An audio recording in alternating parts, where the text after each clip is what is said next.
আমরা লাচুং যাওয়ার সময় একটা আমাদের এরকম একটা নদী পড়েছিল। নদীটা আমি এখন নাম বলতে পারছি না তোমাদেরকে, ভুলে গেছি।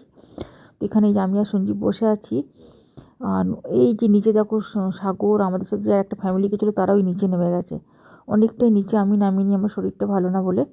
আর জলটা এত নিট অ্যান্ড ক্লিন, পুরো নিচের পাথরগুলো দেখা যাচ্ছে, আর এই পাশে এরকম বড় বড় পাহাড়। জায়গাটা এতটাই সুন্দর না, মানে কি বলবো, দারুণ দারুণ।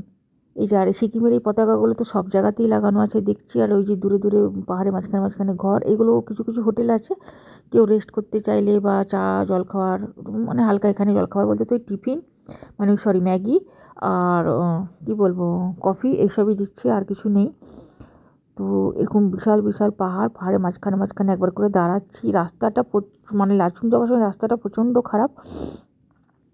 আমি তো প্রচুর অসুস্থ হয়ে গেছি, আর ওরা সব নিচে নেমে এনজয় করছে, বাট আমার পক্ষে সম্ভব হলো না নিচে নামা।